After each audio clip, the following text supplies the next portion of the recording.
Γεια σας. Μετά από 2 χρόνια δοκιμές, δημιουργικές ιδέες και προτάσεις, τελικά ολοκληρώσαμε την έρευνα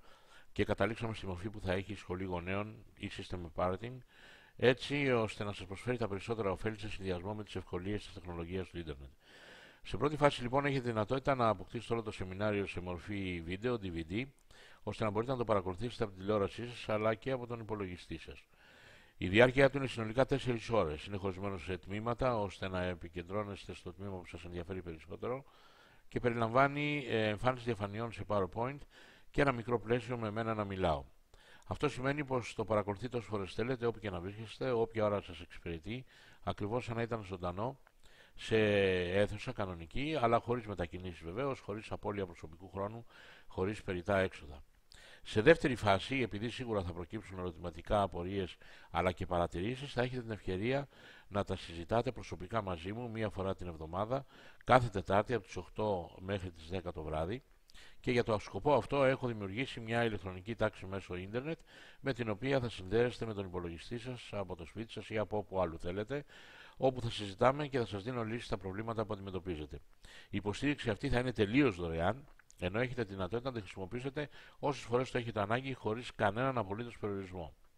Ο συνδυασμός του βίντεο, από το οποίο μπορείτε να παρακολουθήσετε τη σχολή γονέων κανονικά όσες φορές θέλετε, και τη ζωντανή υποστήριξη πάλι όσες φορές θέλετε, είναι ο πιο αποδοτικός τρόπος για να μάθετε γρήγορα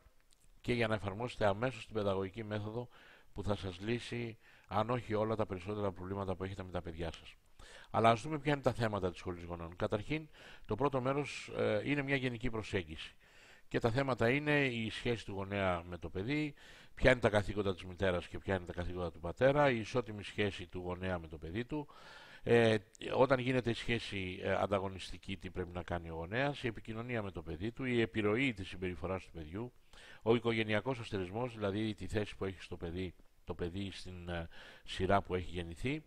η δημιουργία του χαρακτήρα του και οι προϋποθέσεις αλλαγής του χαρακτήρα που έχει. Το δεύτερο μέρος έχει να κάνει με τους στόχους της συμπεριφοράς του παιδιού, που είναι 4. Είναι η προσέλκυση της προσοχής, η μάχη για δύναμη, για νίκη και κυριαρχία, η εκδίκηση και η παραίτηση. Αυτά θα αναλυθούν πάρα πολύ, ώστε να μπορείτε να διαγνώσετε και να καταλάβετε τι στόχο έχει η συμπεριφορά του παιδιού σας. Το τρίτο μέρος έχει σχέση με την ανταπόκριση του γονέα στους στόχους και τη συμπεριφορά του παιδιού. Εκεί θα μιλήσουμε για την αξιοπιστία του γονέα, το ότι δεν πρέπει να μιλάει αλλά πρέπει να συμπεριφέρεται, την αποφυγή της μάχης και του τσακωμού που συνήθως κάνουν οι γονείς,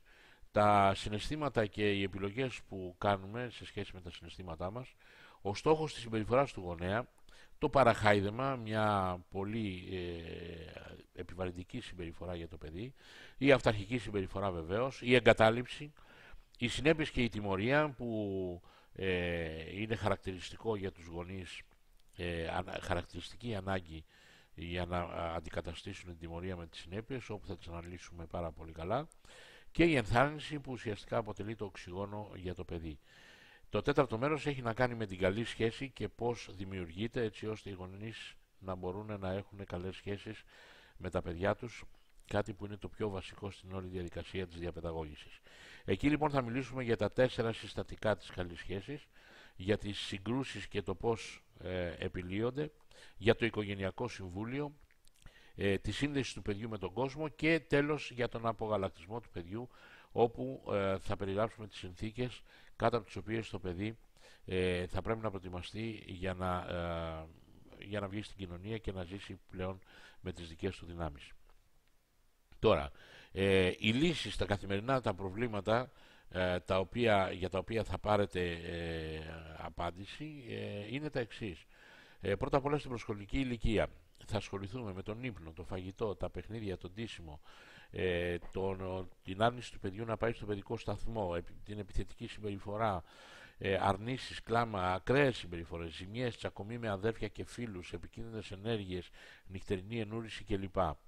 Στην περίοδο της σχολικής ηλικίας έχουμε να αντιμετωπίσουμε και θα σας δώσουμε λύσεις για το διάβασμα, τη διατροφή, την τακτοποίηση του δωματίου, το σχολείο, τις αρνητικές συμπεριφορές στο σχολείο και στο σπίτι,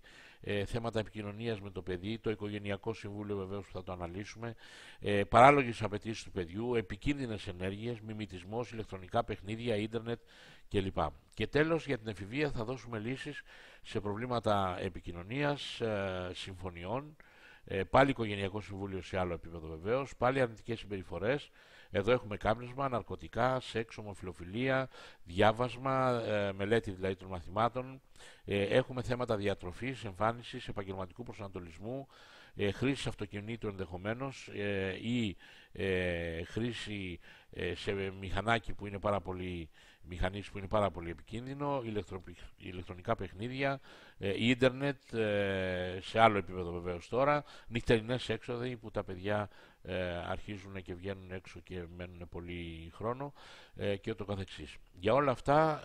θα πάρετε συγκεκριμένες λύσεις και μέσα από το σεμινάριο που θα παρακολουθήσετε με το DVD, αλλά και μέσα από την ανοιχτή επικοινωνία, τη ζωντανή επικοινωνία που μπορούμε να έχουμε εφόσον μπείτε στην ηλεκτρονική τάξη και θα τα συζητήσουμε εκεί. Σας περιμένουμε και κάντε την παραγγελία σας αμέσως τώρα στα στοιχεία που βλέπετε στην επόμενη καρτέλα.